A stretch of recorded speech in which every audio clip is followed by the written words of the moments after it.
It's a pleasure to be here and to join this exciting conference, which is addressing, I think, a very important topic these days. So I'm going to talk about artificial social intelligence for truly cooperative human-agent interaction.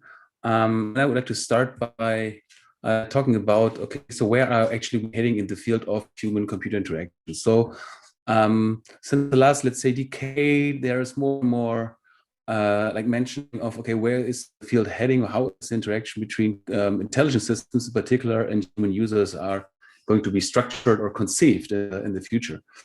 And like even our federal Ministry of Research once said that, okay, now it's important to make the technology to make it like become a partner of the humans. So it's moving from designing technical systems as merely tools to yeah, to what actually. So we see a lot of like different concepts popping up here. So we all, of course, we all know personal cognitive assistants like, that are mainly characterized by the ability to interact through natural language dialogue and map like user requests onto certain like back-end services and provide information and so on and so forth. We also have an increasing number of robot assistants, especially mobile robot assistants in different environments, for instance, household environments like the Care robot here, or even the International Space Station, like the Simon robot that was up there in space. And then in the, especially in the manufacturing industrial sector, we see more and more collaborative robots that are supposed to work together in the vicinity of people, actually. So, but what actually is this kind of interaction then? So how is it structured and organized? And if we look at what human-robot interaction, how it was conceived like 15 years ago, then we see like this development from, okay, so the contact with humans is closer, more closely, it's over a longer period of time, it's shaped by learning, it's open and it's adaptive, it's not so much shaped by clear roles and clear functionalities and responsibilities of the system. And also the role of the robot is moving from tools to assistant companions or partners, something like that. And that also requires those systems not to be like super like capable in terms of fulfilling their physical tasks, so what they're designed for in the first place, of course, but also to be able to interact socially. And these social skills are being more and more essential. So what actually is it to collaborate? And so what does it mean to collaborate? And if we look back at, for instance, literature in philosophy and psychology, and it also was very much inspiring the early work in AI on collaborative agents, for instance, by Barbara Grosch and Candy Seidner. Then they all sort of share this view, okay, that what's really a shared collaborative activity, so really a cooperation and collaboration between two or more like autonomous agents is, so both are having a joint goal and they are committed to fulfilling it. And they're also committed to mutually support each other in doing so. They have this joint plan, so they're both aware of their joint goal, but also aware of their joint plan to achieve it, which includes like meshed sub-plans and also individual responsibilities. But they also collaborate closely, and they are willing to coordinate both during deciding who is going to be in charge of what, and then also while doing so. And this is like a continuous coordination process that needs to like go on and be continued throughout the whole interaction. So in the early days of AI, let's say in the early days of collaborative agents in the 90s, so people started out by explicitly modeling this kind of like framework in terms of shared plans. So it seemed natural to start to pick up from this like existing symbolic approaches to planning and to reasoning and inference and logic-based representations, and then to extend it to this domain of collaboration. So then we had like shared plans, and it was like an inferential problem basically to come up with those, and a search problem to come up with those plans. And it's important though that this that there is this sharedness to these plans. So that means both agents in this case, so let's assume we have only two agents collaborating or cooperating, both agents need to be aware of this shared plan, and they need to be aware of the fact that the other one is also aware of it. So what really is needed is what I would like to call artificial social intelligence, and it obviously goes back to the classical notion of social intelligence or interpersonal or interactional intelligence, and that basically is the ability of us humans in the first place to be sensitive to one another, to moods, feelings, but also to beliefs, to epistemic states, but also to intentional states, goals, desires, and so on and so forth. And it's like the basis for being able to cooperate and communicate with each other. And there is a lot of different abilities that nowadays are being considered and researched in the field of, for instance, social cognitive neuroscience or social psychology or cognitive science more generally, as well as increasingly now AI and human agent and human computer interaction. And it involves, for instance, being able to process the emotions, to track intentions, to track attention and establish shared or joint attention, to predict behavior, to distinguish between one and other in terms of who knows what and who wants what and those things. But this is still far from being reached, actually. And most often those things are not being considered appropriately, I think, in current attempts. So there's a lot of research challenges still there. And one that, for instance, the field of social signal processing or now social behavior processing has been tackling is to be able to understand agents and their subtle cues and to be able to interpret their behavior in terms of some mental states like affect, certainty, competence, something like this, for instance. But understanding social situations and agents is only the one part of it. It's also really important to be able to produce social cues, for instance, and to engage in this ongoing communicative process between agents, right? So it is an incremental and closed loop that we are interacting with each other. And it's framed by and it's shaped by an inter-agent interaction dynamic process, which in itself is rooted in what each and every agent personally wants, believes, is assuming about the other one, and decides to do, right? And all of this is framed in what's often called context, but I think it can be differentiated a little bit further into, for instance, the social expectations, norms, and also the kind of relationships that hold in those human-agent interaction encounters. And if you look, for instance, in human-robot interaction and social robotics more generally, this is really what people are starting to look at more and more closely nowadays. So in the reminder of this talk, I just want to report on 2 examples of the various research projects that we are running in this direction. And one is here on the left-hand side, to be able to do what we call online mentalizing. So that means being able to understand the mental state of my cooperation or interaction partner, in this case, the human user, and to infer it and to predict it, and then to leverage that kind of modeling and that ability in order to improve communication in terms with regard to its, for instance, efficiency and robustness. And the second example I would like to tell you about is like the other way around. So how could the robot itself shape the understanding of the user of the robot? So that so the mental model that the user is building and holding about the robot. And one particular really interesting example of that is through explanations. So let's start and let's look at the first one, employing online mentalizing for adaptive efficient communication. So one thing that people have been working on a lot and that has really like advanced a lot in the last decades through the means of a lot of data and machine learning techniques, and deep learning especially, is the ability to interpret basically signals and patterns, also behavioral signals and patterns, and also social signals and patterns and behaviors. And that has really like shaped and spurred this field of social signal, social behavior processing. And we did the same thing here. So we wanted to be able to recognize from, in this case, for instance, visual input, so facial features, as well as auditory acoustic features about this from speech of the user. We wanted to be able to recognize not just emotions, but really interaction-related mental states. And we were in particular interested in, does the user agree or disagree with what the robot is doing or saying? on the one hand. On the other hand, is the user confused? So does the user understand, basically, right? And well, how you do it, so you get a lot of data and you train a big neural network, and then actually you get quite good results nowadays. And here, for instance, we see an example of a system that is able to estimate in real time the agreement and confusion of the user from two kinds of input, again, facial features and only acoustic features from the speech. So it's only like intonation, prosody, it's not like linguistic features, for instance.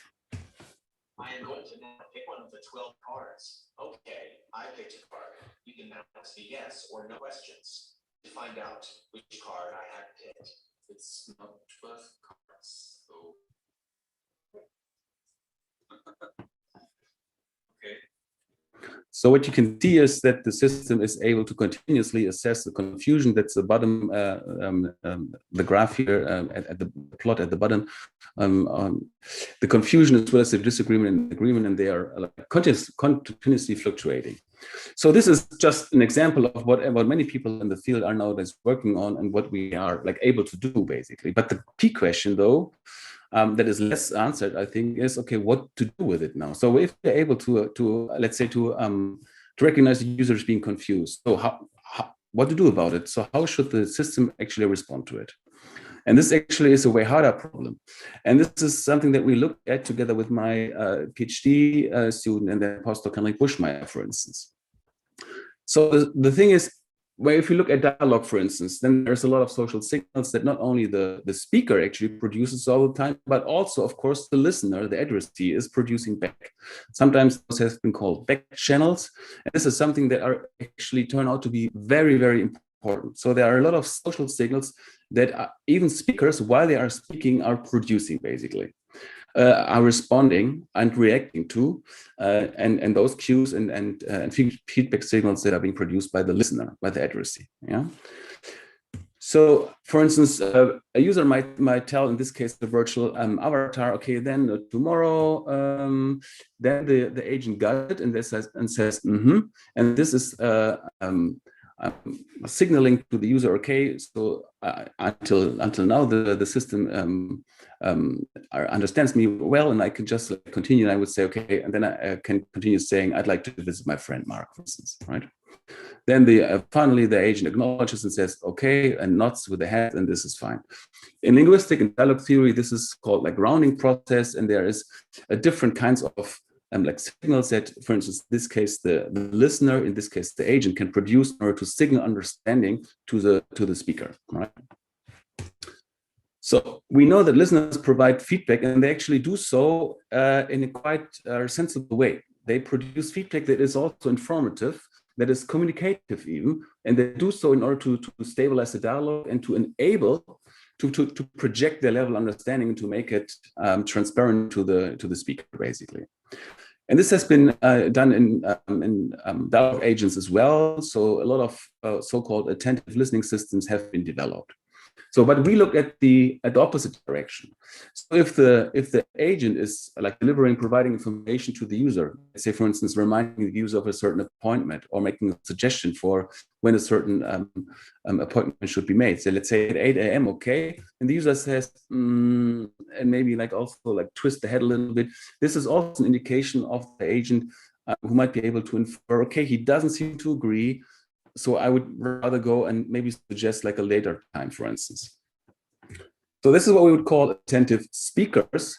And that means attentive speakers, and this is at the heart of communication, and in this case dialogue, is cooperation as well. So they should cooperatively respond to, take note of, and respond to these communicative feedback signals produced by listeners. To that end, they need to be able to understand them in terms of interpreting the mental state of the listener. So is the listener, is my addressee, my communication partner, is she signaling she is not able to understand me, maybe perceptually, acoustically, or semantically in terms of content? She doesn't know what I would like to really want from her, like in terms of pragmatic understanding and intentions, for instance, or she doesn't agree, or she doesn't like what I'm saying, and so on and so forth. So there's different kinds of functions that listeners, in this case, can try to fulfill through their communicative feedback. Speakers, in turn, need to be able to understand and interpret it in order then to be able to change their behavior and as fast as possible. And it turns out that speakers do so. And even if they are, and they actually are, they need to be able to predict and to maintain a model of the mental state of their interaction partner. And if they don't get information back from the listeners in terms, for instance, like feedback, then you can even find them to elicit it by asking, are you with me? Do you understand? And those things. There's actually cues that people can produce. So what we did here was exactly this. So it's not just that we would like to understand and to be able to recognize confusion or agreement.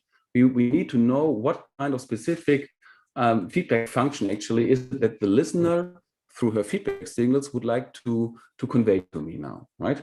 We call it attributed listener state and treat it as the Bayesian inference problem, right? So you get information about, like sensory information about facial expressions, head movements, prosodic and paraverbal information like or and then you interpret it in terms of, okay, the addressee is signaling he is in contact and he's perceiving me, but he is not understanding what I'm saying in terms of meaning, for instance, okay? So if we have this, then we can then actually start to adapt the running behavior to it. So we built a system that is then, while actually producing and explaining something to the user, at the same time attending to the feedback of the user and then responding to it by way of adapting its own natural language generation, for instance. And here's an example how this works. In this case, the user signals understanding.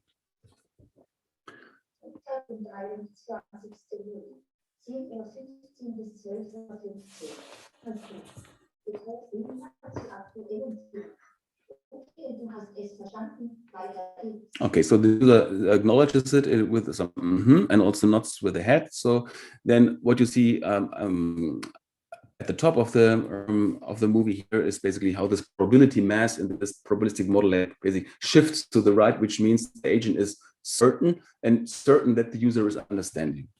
So that kind of model allows the system to understand and interpret the user, the feedback of the user in terms of the mental state of the user, always with respect to interaction relevant mental states, but also to, for instance, to proactively elicit feedback if the agent is too uncertain about it, which can be nicely directly implemented in those kinds of probabilistic models, for instance.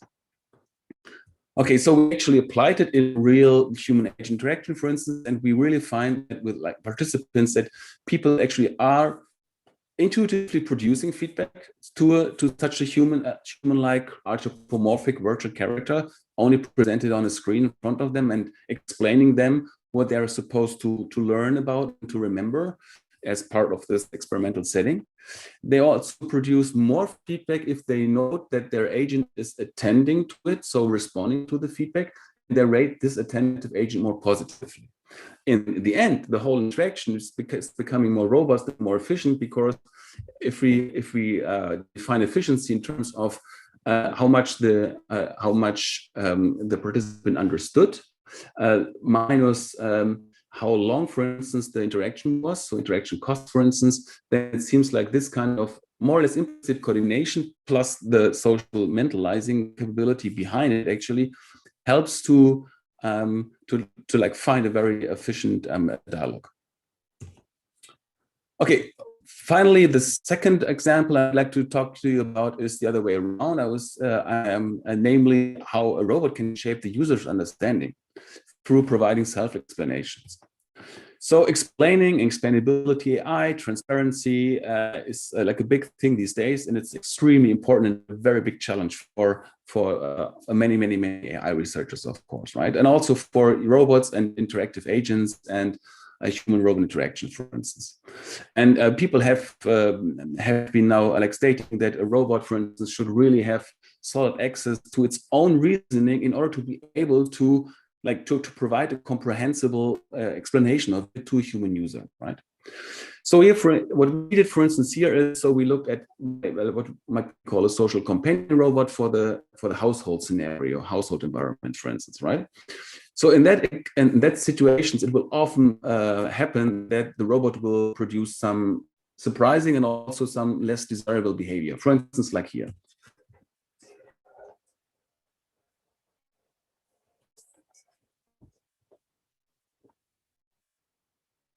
So the user is watching TV and the robot is just like driving in front of the TV and looking at the user, right? So the question is, okay, how would the user try to make sense of it, especially in a way that maybe might, for instance, let's say, restore, let's say, acceptance or trust, and also, or at least might help the user to understand what's going on in the robot, maybe in order to adjust the behavior of a robot. So, for instance, you could then, of course, user might be able to say, okay, so paper, can you please explain your behavior? And then the robot might say,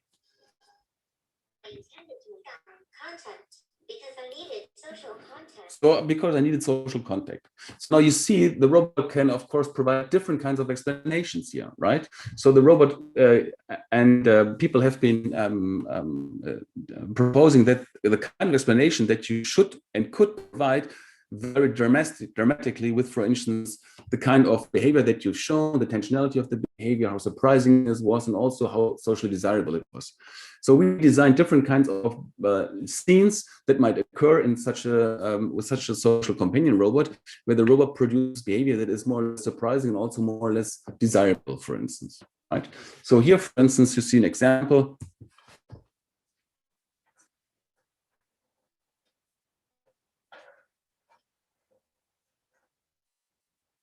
So the robot, the user wants to leave the, let's say, the living room, but the robot is constantly moving in front of the user and blocking the way, basically. Or here another example.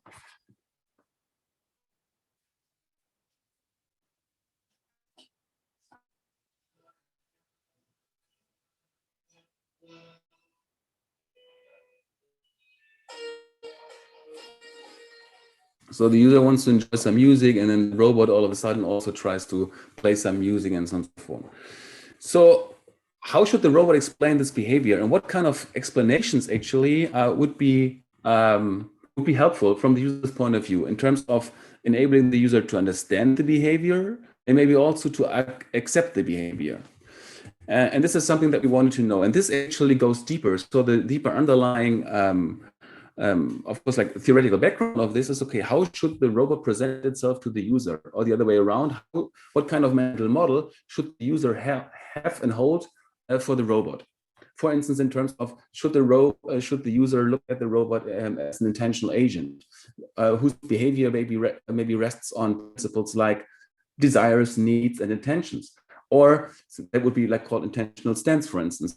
Or should the user maybe like take a more like a design or physical stance throughout the robot and just look at it as if it were just like a stupid machines and it's all like automatic and not autonomous behavior, for instance, right? So we presented human participants in the study with different kinds of explanations. So, for instance, one explanation where the paper just basically merely states what it did. I played a song. That's all. It could also, for instance, pretend it had attention and say something like this. I intended to enjoy some music. It could also provide, of course, like a combined explanation by saying, I played a song because I intended to enjoy some music. So providing some causality and cause and reasons basically for its behavior. It could even go on, and this would be what you see here. So the one scale that we would call agentive explanation, that one would be causal explanations, and increasing the agentive explanation scale here would mean the robot might, for instance, state it had a need or desire to do something. I needed entertainment, and that's why I played music. And this is like intention plus need combined explanation. I intended to enjoy some music because I needed entertainment. So we presented this kind of different explanations to participants in the study, and we found, first of all, although the behaviors that we showed them are really often not well understandable and really surprising, and that we control for pre-study. All of the behaviors, regardless of what kind of behavior the robot gave, they all improve the understandability of the behavior. So what you see here is a pre and post comparison. Pre is blue and post is the purple bar here. And for each and every behavior, you see the purple bar is basically bigger than the blue bar, right? We also found that the highest understandability gain were achieved by providing causal explanation. So saying this was my action and I did it because I had this intention, or I did it because that was my intention and I had it because I needed this and that, for instance. In terms of desirability, we find a similar pattern. Participants find behaviors really more desirable after receiving an explanation. And recall, most of those behaviors are really not socially desirable, right? At least they are sort of like disturbing for the user. Again, we found highest desirability gains with those causal explanations. And interestingly, though, here on the left-hand side, you see actually no difference between the blue and the purple bar. And that means the needs-based explanation. So just saying I needed social contact didn't help at all. So this was maybe like too far away on this axis of like agentive explanation for users. Okay, so to conclude, for human agent cooperation, it really requires a certain degree of mutual understanding and coordination. And people have been looking at it a lot, and we are still doing it. And I think we even need to do it more these days when, for instance, cobots, collaborative robots, and like social companion robots or cognitive systems are becoming more and more commonplace, obviously. We have to work towards what I like to call artificial social intelligence. So that means we have to complement the task intelligence and the task abilities of those systems with abilities for not just communication, but also cooperation. So understanding other agents, users, their tasks, their mental states, and also be able to like do some relational or social planning that takes those into account when producing system behavior. Of course, those tasks are really, really complex cognitively and mentally, but I think we can really leverage on the incremental nature of interactive encounters by saying, okay, all we do is now we go for an adaptive, let's say, good enough processing style, but then being attentive and responsive to the interaction and being attentive to and responsive to the signals that I'm getting back from my interaction partner, right? So in the end, thus, we need to develop AI models that ground interactive behavior processing in the dynamic social cognitive processing and also vice versa. And with this, I would like to thank you for attention. Great, thank you so much, and a lovely, quite impressive performance on the side of the AI, I have to say. We have currently already 2 questions, and one is coming from Jurgis about the first part of your talk, and asking actually how the communication cues that the AI is picking up on for the confusion, agreement, and disagreement, how similar they are across cultures and across formal and informal settings. So did you measure this, or? No, we didn't measure this. Of course, there's a vast body of literature on that. Like, for instance, emotions that have been usually looked at being universal to some extent. But I think it's really important to note, of course, there are universal components to it, to the social signals, of course. And of course, if we go to a foreign country and then we quite readily note it. But at the same time, I think it's really important to note that there are huge individual differences already between people, personalities, speakers, listeners, and so on and so forth. And it's therefore also so important actually to be like adaptive to it, right? To be able to basically to adapt on the spot, basically, to my specific interaction partner. And this is something that our like AI systems and the way we used to build them these days, actually, I have a hard time basically like coping with, right? Because what we do is we learn models from tons of data and basically ending up with averages and mean values, basically, right? Yeah. Great, that's and the second question that we have time to squeeze in on the second part of the project was about the choice of explanations and whether it could make sense for the AI to select manipulative of not truthful explanation in order to satisfy the user, and whether that's possibly problematic. So whether you see a tension between being truthful and being efficient socially. Oh yeah, absolutely. Of course, there's a big tension, of course, and we really have to be aware of this. And I think I must say, we are aware of this, and people are increasingly aware of this. You know, there's big concern about ethical AI and ethically responsibly aligned AI and so on and so forth, right? Especially here in this regard, that's of course true. On the other hand, though, I think it's important to note that, so for instance, in human-computer interaction, we used to design interfaces such that they present, so that the system is being presented in a certain way to the user in order to be, let's say, cognitively ergonomic, right? So understandable, predictable, and so on and so forth, right? That needs to be truthful, of course, but that is always, of course, like reducing information to like a bearable amount, for instance, right? So it's always a matter of leaving out information and giving information. But of course, it needs to be, I mean, we need to make sure non-manipulative that in that getting the respect. true information. Yeah. Great.